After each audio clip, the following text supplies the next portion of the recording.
Bonjour à tous. Donc, je pense, aller très vite dans ma présentation parce que j'ai fait l'option d'avoir quelque chose de dynamique qui vous permettra d'avoir une vue synoptique par rapport au programme sénégalais pour l'entrepreneuriat des jeunes. Je dirais juste deux mots, qu'il s'agit du pilote opérationnel de la réforme alignement de l'offre de formation de l'enseignement supérieur sur les besoins économiques. C'est un projet qui existe déjà depuis 3 ans et vous verrez qu'il y a ces résultats, je suis sûre que le directeur du BOSS les déclinera. Et je pense qu'aujourd'hui, cette convention est une convention très importante pour nous parce que qui dit entrepreneur, en tout cas dans notre contexte, va dire également va parler d'accès au financement, va parler de prêts, de dettes, etc. Et je pense que l'éducation financière doit être quelque chose qui occupe une place importante dans ce que nous faisons. Parce que rien que la gestion des dettes, les relations avec les banques, etc., tout ceci doit être intégré par le jeune entrepreneur. Donc nous avons pris le pari aujourd'hui de former les jeunes, d'en faire des entrepreneurs, de les accompagner pendant des mois et des années et évidemment de faciliter l'accès au financement et évidemment la gestion de leurs dépenses, la gestion de leurs relations avec les partenaires, etc. Et c'est dans ce cadre-là qu'aujourd'hui, nous allons signer la convention avec l'OQSF. Je voudrais juste peut-être demander qu'on puisse projeter le film pour que vous puissiez voir de manière un peu plus détaillée qu'est-ce que c'est que ce programme que l'on appelle le programme sénégalais pour l'entrepreneuriat des jeunes. Donc vous pouvez regarder sur les écrans de contrôle et nous, on va regarder sur le grand écran. Merci.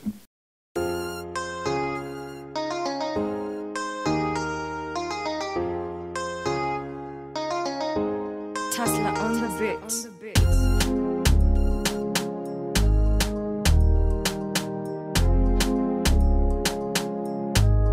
Je suis le secrétaire exécutif de l'Observatoire de la qualité des services financiers, Madame la coordonnatrice du programme sénégalais pour l'entrepreneuriat des jeunes, mes chers amis les banquiers, Mesdames, Messieurs les représentants des associations professionnelles, des banques, des établissements financiers, des systèmes financiers décentralisés et des assurances, chers participants.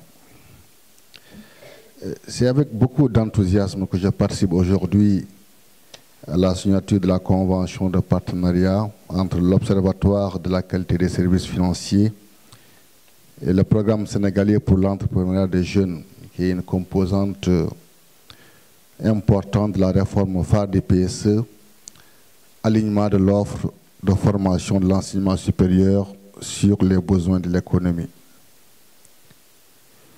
Je saisis cette occasion pour exprimer mes sincères félicitations à Madame le professeur Aminata Sall Diallo pour les résultats très appréciables de ce programme pilote qui repose sur une offre de formation alignée sur les besoins de notre économie. Dans des conditions souvent difficiles, elle a su bousculer des certitudes pour imposer une démarche qui a montré des résultats aujourd'hui salués par les plus hautes autorités de notre pays et par tous nos partenaires au développement. Le programme PSE Jeunes, c'est 2500 étudiants qui sont formés dans les filières prioritaires du PSE. C'est l'accompagnement de plus de 300 entreprises par la couveuse et plus de 2000 emplois générés directement et indirectement.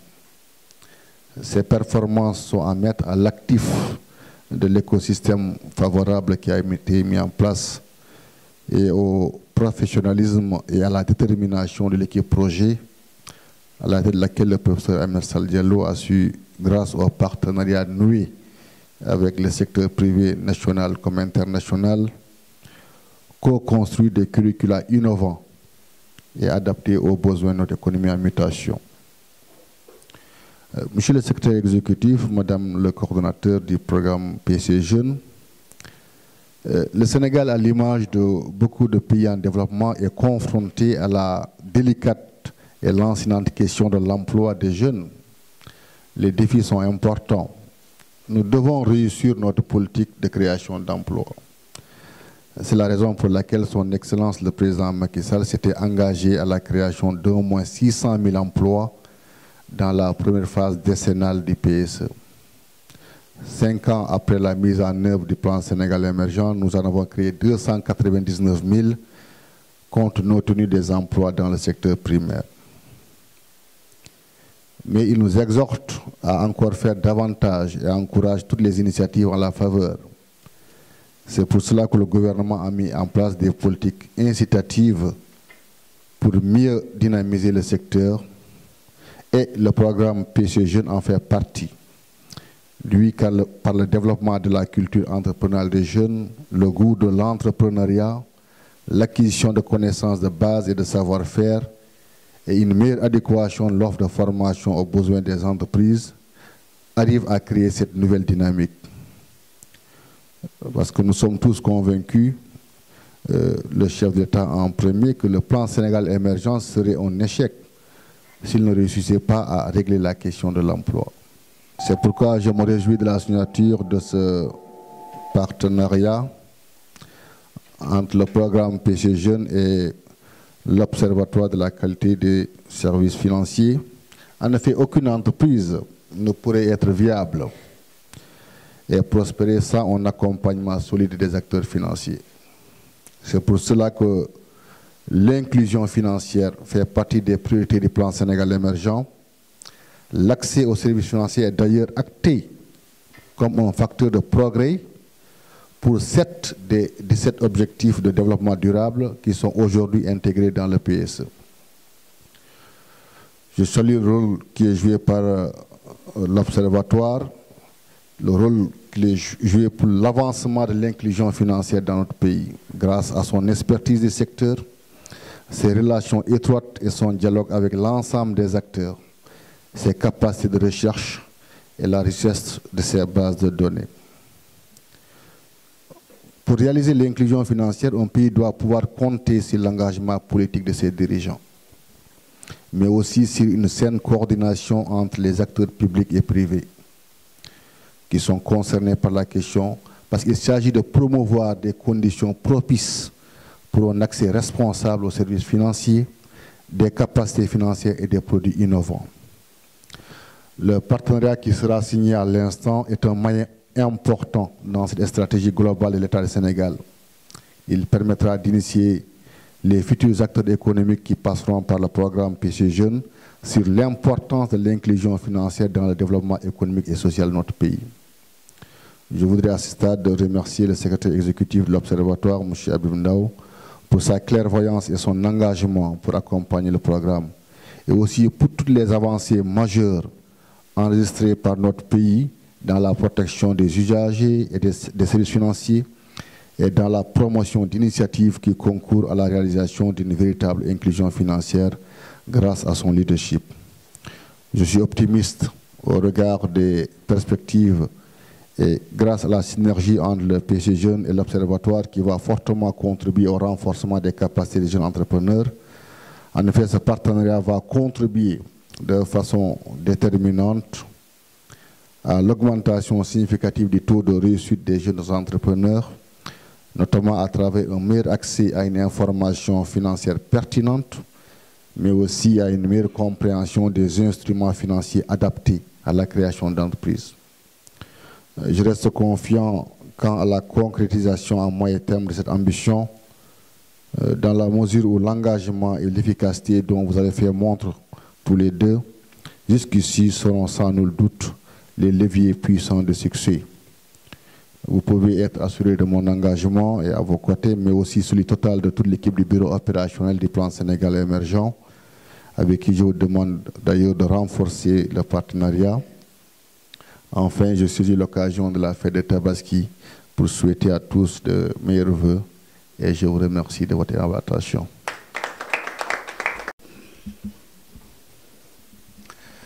Je vous remercie, Maître Ousseynou Kane, directeur général du bureau opérationnel de suivi du plan Sénégal émergent.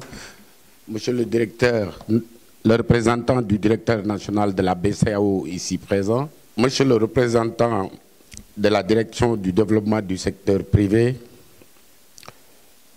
Madame la coordonnatrice du programme sénégalais pour l'entrepreneuriat des jeunes, PSJ, professeur Aminata Sall Diallo, Monsieur le président de l'APSFD, ici présent, M. Gueye, directeur général de Cofina, Monsieur le directeur exécutif de l'APSFD, Sidi Ndiaye, Monsieur le directeur général de la Compagnie nationale d'assurance agricole, la CNAS, M. Mohamedou Moustapha Fall, Monsieur le représentant de la PBF, Mesdames et Messieurs distingués invités en vos rangs et qualités. L'Observatoire de la qualité des services financiers se réjouit de la tenue de la présente cérémonie de signature de l'accord de partenariat entre nos deux structures, c'est-à-dire le programme sénégalais pour l'entrepreneuriat des jeunes, clé de voûte d'un système de formation adapté, et l'Observatoire de la qualité des services financiers. Permettez-moi, à ce titre, d'exprimer toute notre reconnaissance au professeur Aminata Sall Diallo, coordonnatrice du PS Jeunes, pour son engagement personnel, son implication personnelle, sa détermination à faire de la coopération entre l'Observatoire de la qualité des services financiers et le PSJ un exemple réussi de partenariat entre deux institutions publiques. Cette dynamique de collaboration illustre parfaitement la volonté de nos deux institutions d'assurer la mutualisation de nos efforts et expertises respectives en vue d'une coopération plus efficace et plus efficiente pour la promotion d'un système éducatif sénégalais mieux orienté vers l'emploi et l'employabilité des jeunes. Je garde également en mémoire le soutien remarqué du bureau opérationnel de suivi, je le dis en présence de M. le directeur général,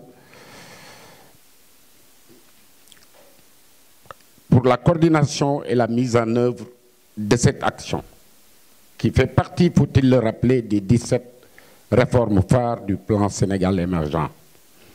Mesdames et messieurs, dans un contexte marqué par la mise en œuvre du PSE2 et particulièrement des politiques de développement économique de son Excellence le Président Macky Sall, l'inclusion financière est incontestablement un préalable à l'inclusion sociale, axe 2 du PSE.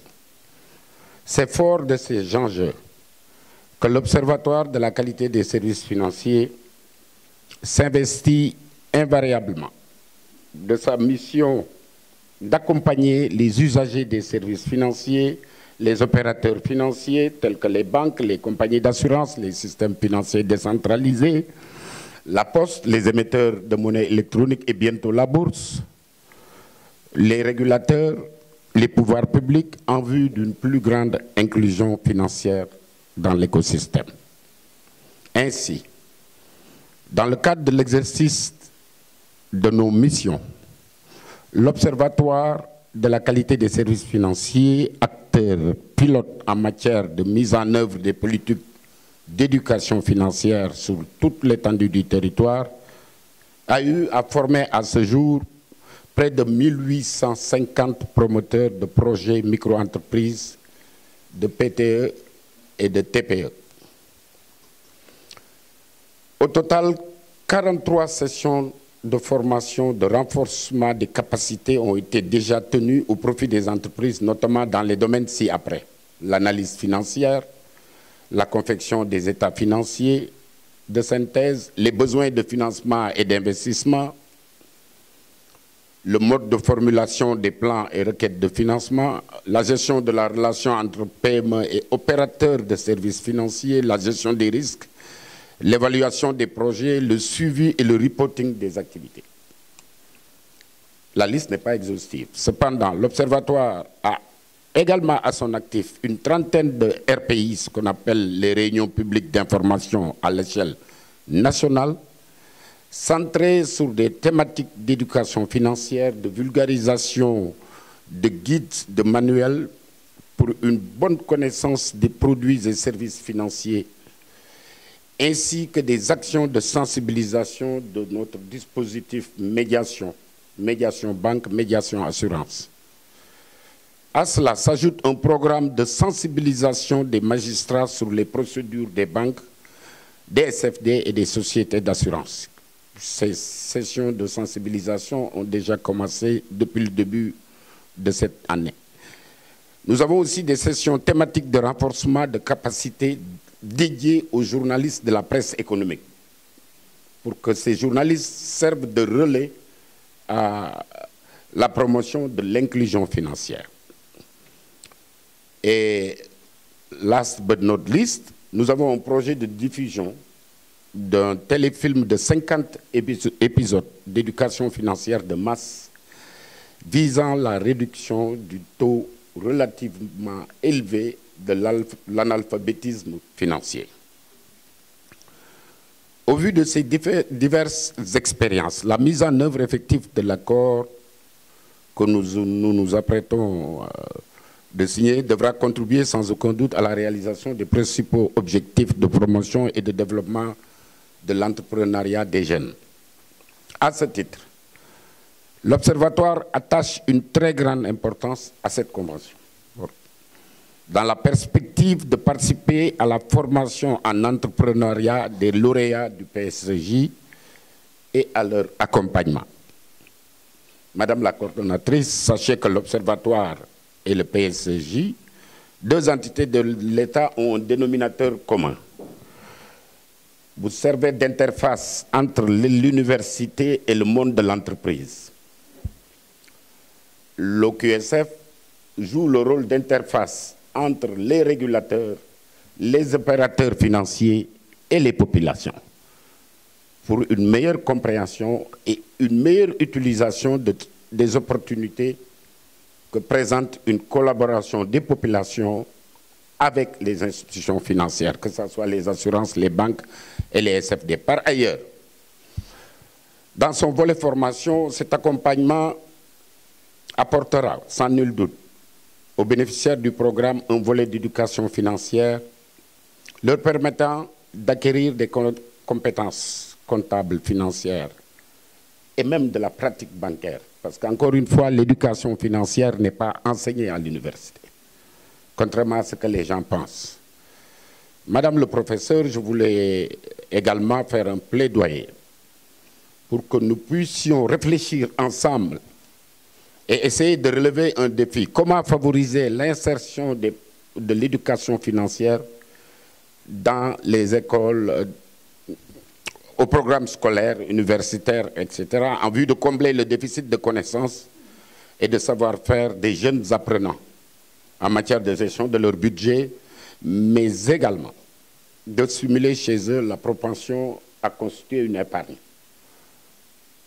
À ce titre, nos orientations pourront porter sur l'élaboration des modules de formation à intégrer dans les curricula, la formation des enseignants et des formateurs en éducation financière naturellement, l'organisation de sessions de sensibilisation au profit des écoles, du personnel et des étudiants des établissements d'enseignement supérieur. Pour terminer, j'adresse mes remerciements à nos partenaires traditionnels pour leur soutien permanent dans la conduite de nos différentes missions et notamment en ce qui concerne celle qui nous réunit ici, l'éducation financière. Je voudrais particulièrement citer la Banque centrale des États de l'Afrique de l'Ouest, qui s'occupe de la supervision prudentielle, et l'Observatoire s'occupe de la supervision de la conduite du marché. Et cette collaboration nous a permis d'être désigné par la BCEAO comme étant le président du groupe de travail sur l'éducation financière de masse au sein du Comité national de suivi de mise en œuvre de la stratégie régionale d'inclusion financière, de la stratégie nationale d'inclusion financière. Mes remerciements vont également à la Banque africaine de développement à travers le projet d'appui à la promotion du secteur privé qui nous a permis de financer la première phase du programme de formation des PME. Je vous remercie de votre aimable attention.